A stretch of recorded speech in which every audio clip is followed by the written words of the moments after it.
In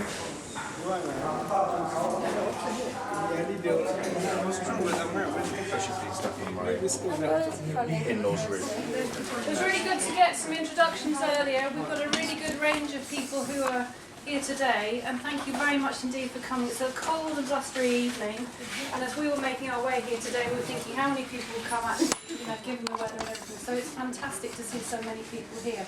Thank you very much indeed. Today's an exciting meeting. It's been a long time in planning it, and it's great that it is happening today. It's a meeting of three parts, if you like. First of all, listening to some of the issues that we're all concerned about around the focus of educator girl, educator society in Ethiopia and what we can do about it. But it's also very much a focus on action.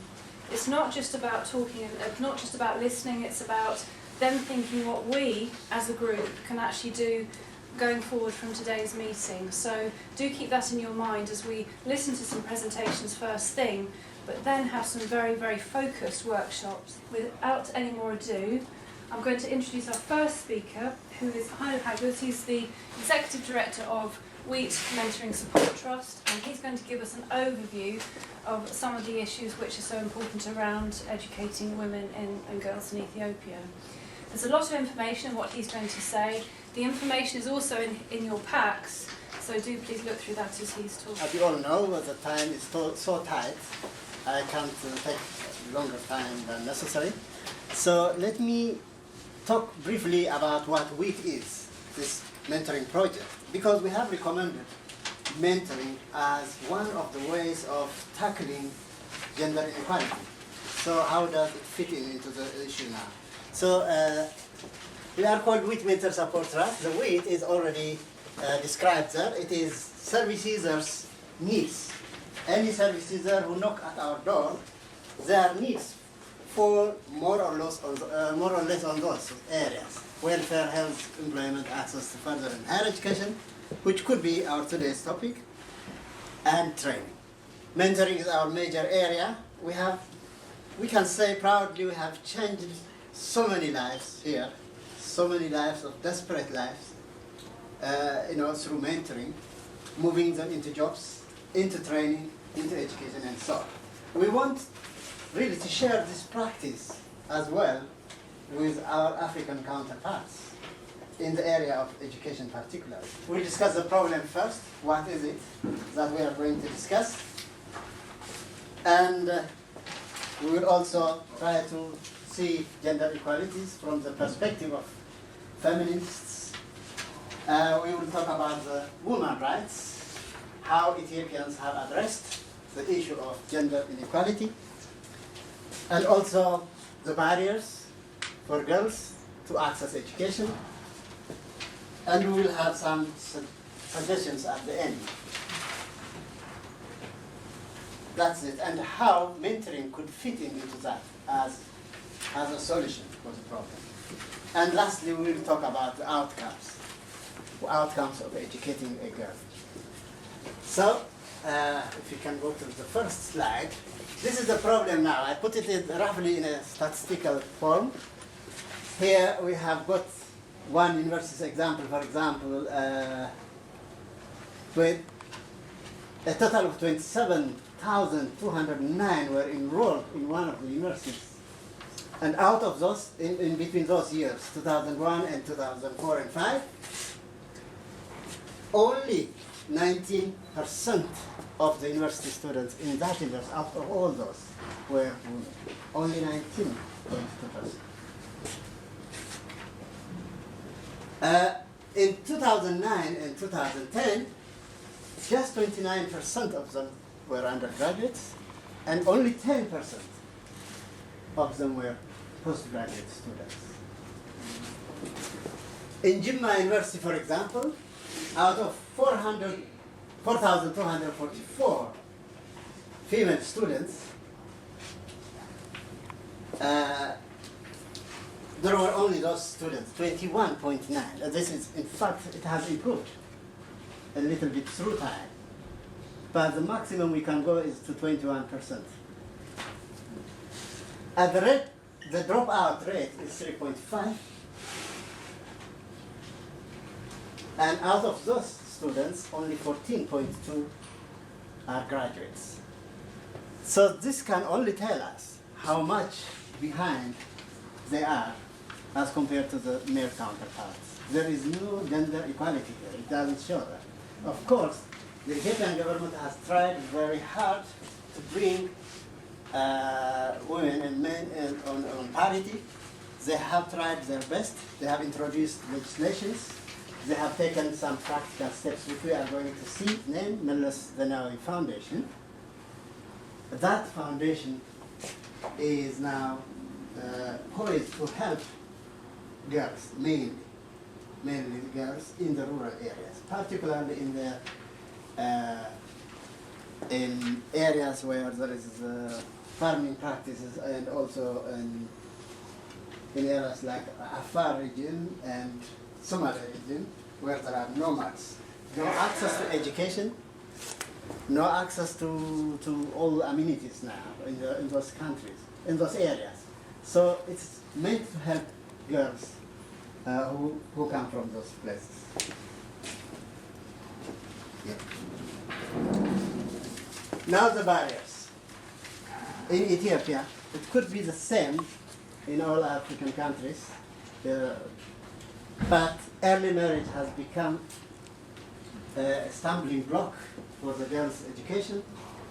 Girls used to marry at year 12, 13, even as low as 8 years previously. Now the government has decided that no girl could marry before the age of 18. There is a rule, but I am not so sure if everybody could follow that.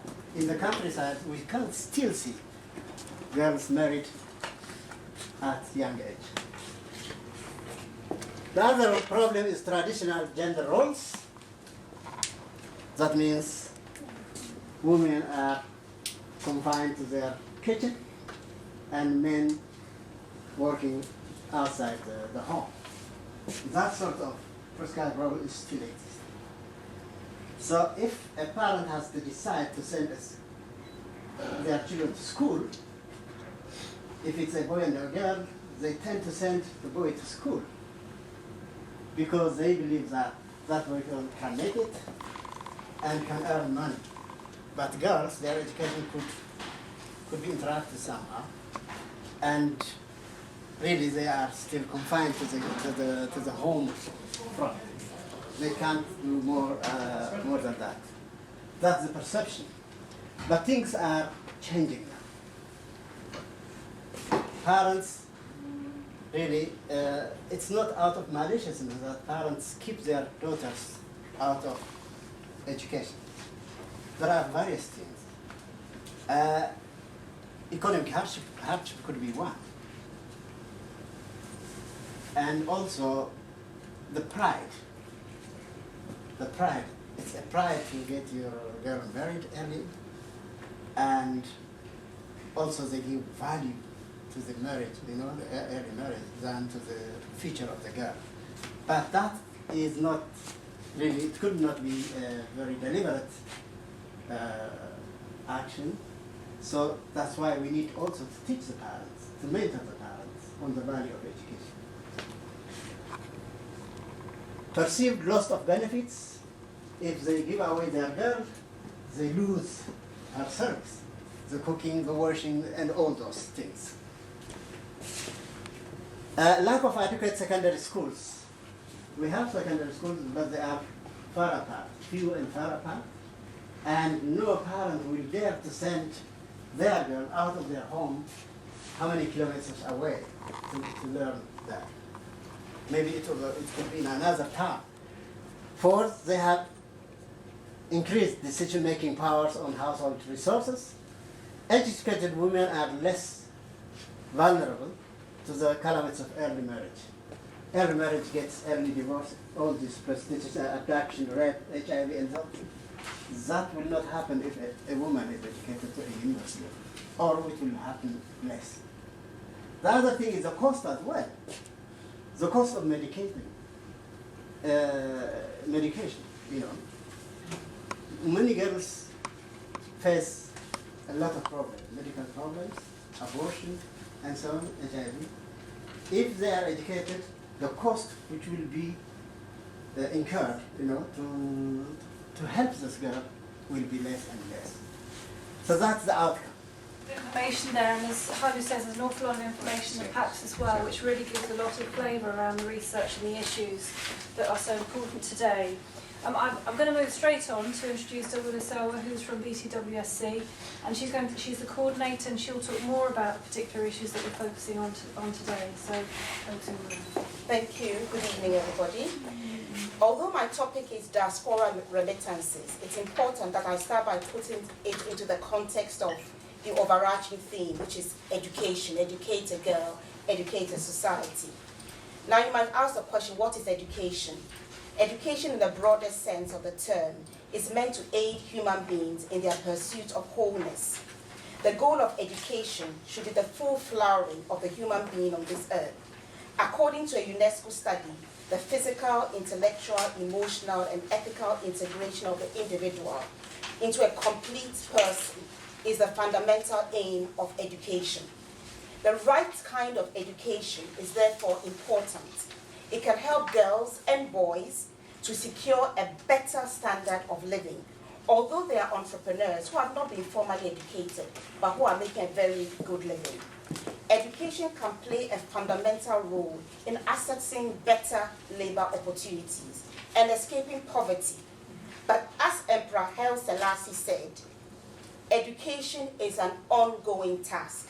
The obligation to improve oneself does not cease simply because one has a regular job. We know about lifelong learning. The purpose of education is to open the mind, draw out or liberate intellectual capital, and enable individuals to reach their full potential. It is therefore important that girls and boys are educated and helped to reach their full potential so that they can fully contribute to their country's economic development and all aspects of life, including governance. A good primary education is crucial as it sets the foundation and prepares girls and boys for higher education and other avenues for formal and informal learning that further opens the mind. Without the right foundation, it is difficult for boys and girls to go into higher education. We need the right foundation. It is worth remembering that Carter G. Woodson, the African-American historian and the initiator of what is now African History Season, said, "The mere imparting of knowledge is not education. Education must meet the needs of countries, and it need not be Eurocentric. African children must be taught about their history and the pioneering role the likes of the Egyptian polymath Imhotep have played, so that they are confident of who they are, of their heritage, and that they don't merely ape or blindly accept European views." Now just go a little into the Ghanaian experience. Ghana's first head of state, Kwame Nkrumah, understood the importance of education, and the Education Act of '87, which was passed in 1961, enshrined free education for primary and middle schools to ensure that every child of school age had access to education. Nkrumah understood that a proper foundation is the key to opening the mind, and that once a person appreciates the value of learning, long life learning can follow. What he did has borne fruit, because in Ghana, the figures I have for 2010, the adult literacy rate was 71%, with males at 78% and females at 65%. Now we have to challenge social and cultural norms that devalue education of girls and ascribe stereotypical roles to women. The focus today, as we all know, is gender parity in Ethiopia and how girls can be encouraged to enter higher education and not drop out. There are various ways of working to bring about change in education, and this includes, crucially, challenging cultural and social values, which place more importance on educating boys than educating girls. The social values reinforce the notion that higher education is to enable boys to be equipped for the professions, and that this is somewhat wasted on girls, who will end up looking after children and the home, and therefore do not need higher education. These values need to be robustly challenged. governments must also look at the needs, the specific needs of their countries, and perhaps offer scholarships to students who are willing and able to study subjects that will help the country's development goals and aspirations. The role of women needs to be understood. A woman can be highly educated and still provide a good home where children are nurtured to reach their full potential. It need not be an either-or situation. Now we can look at the barriers to higher education. Dr. Halu has touched on this. The reasons why girls don't continue to higher education.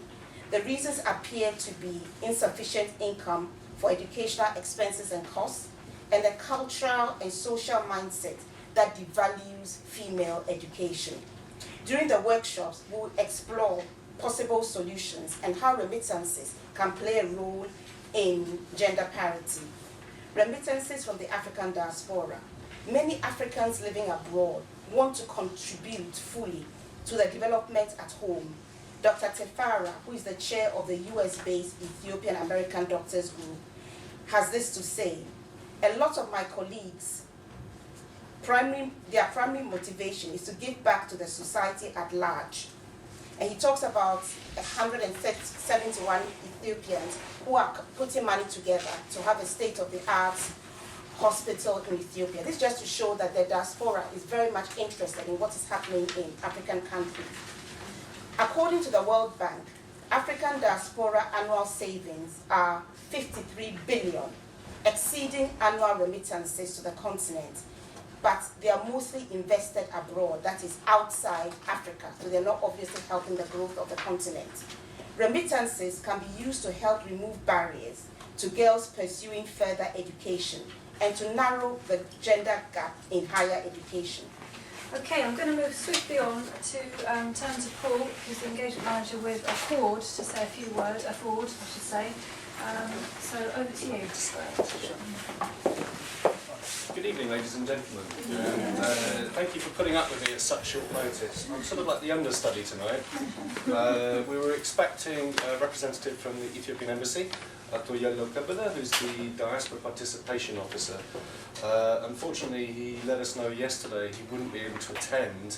It's the World Education Forum in London this week, and the Embassy is hosting a very high-level ministerial delegation all week, so they're unable to be here tonight, but they very much send their apologies, and they're very keen to hear the outcomes of this evening's meeting.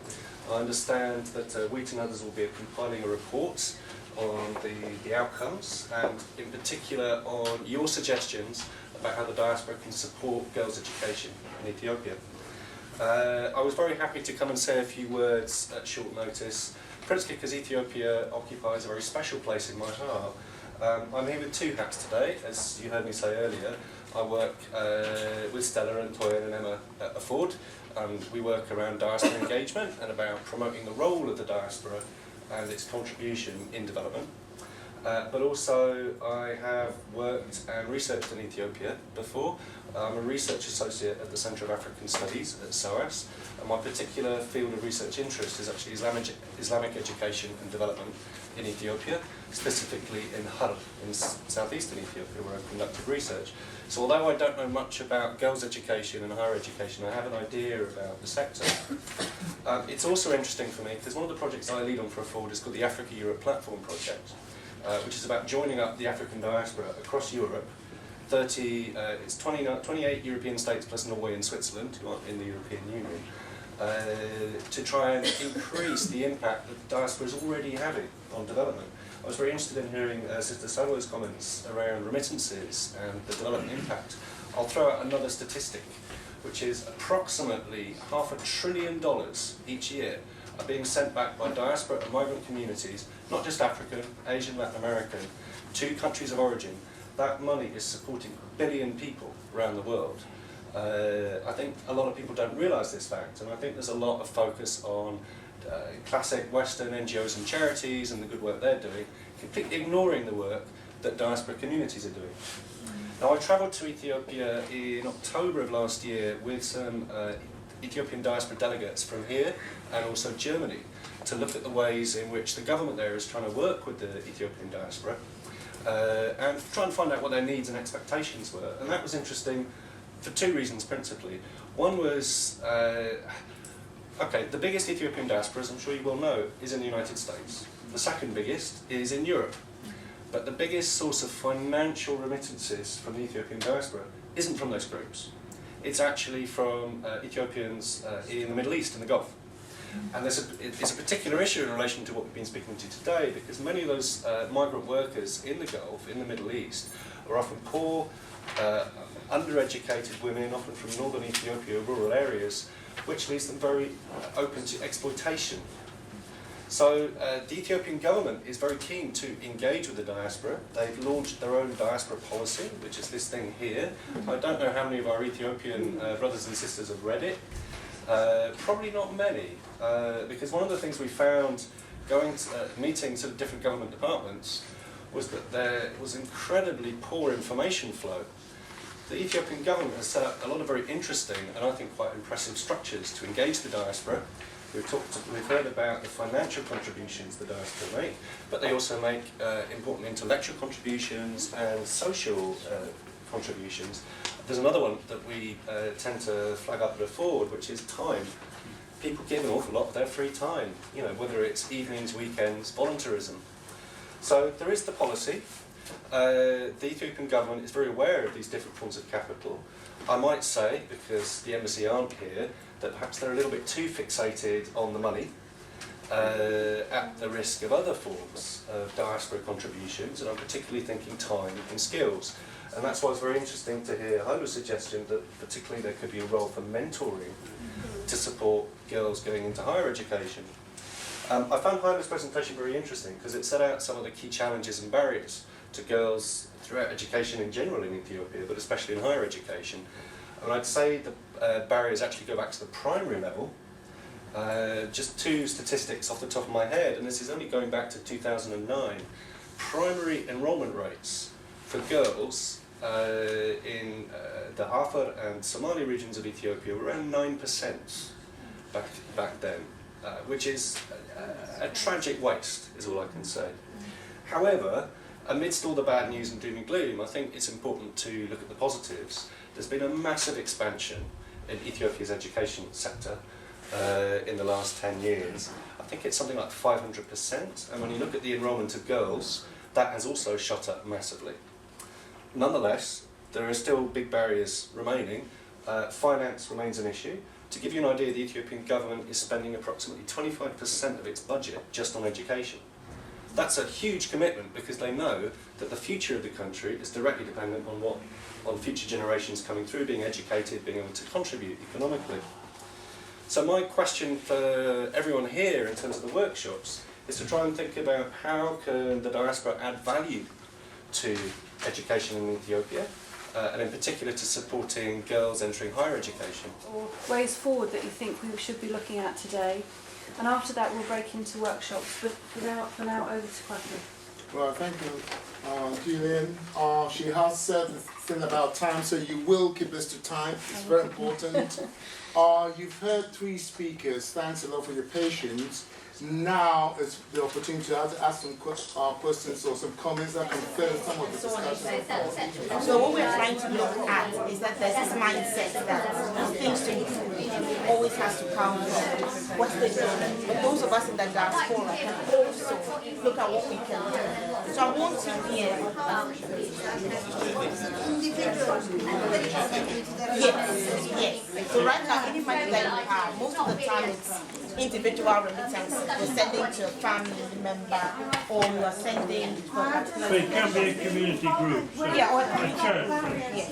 because they will make contributions. Yeah, just contributions. That's what I wonder.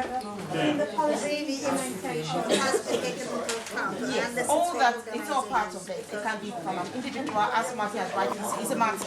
Yeah. It could be from a community that comes together and says that as a community, we're sending this amount of money report every so often. So yes, that's it. But so even what's been calculated is quite a huge amount. So even if there's some that is not calculated, you can imagine that you can give a bit more, but we do know that it's a huge amount. So what I want to do is sort of go around and tease information from everyone. That when you're looking at the problem we are facing, more specifically,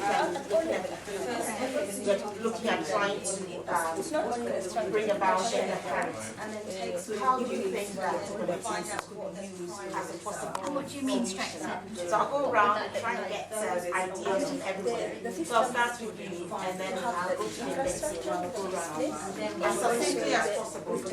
How are you going to do?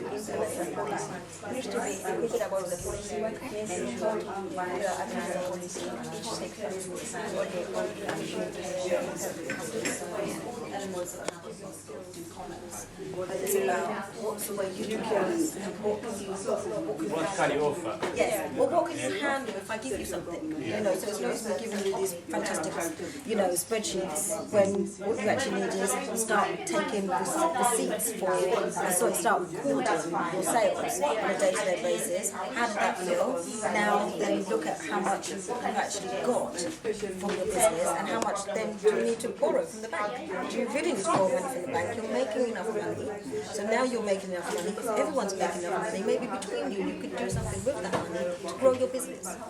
And it's those types of So in things. a nutshell, So in a nutshell, it's about Add value. it's adding value by making sure you're involved on the ground with whoever you want to train with. It's not just about what you're doing. It's taking something that you've got to offer and keeping that on the back burner till you hear that what people are saying they want fits with what you've got to offer. It sounds like you said two things there in terms of, you know, find out what their priorities are, but also what they can handle. So as you say, they might already have a certain, but you know, you don't want to be patronising. Exactly, and their Or you levels don't are want to so much, they're so overwhelm them. different to ours in a different way.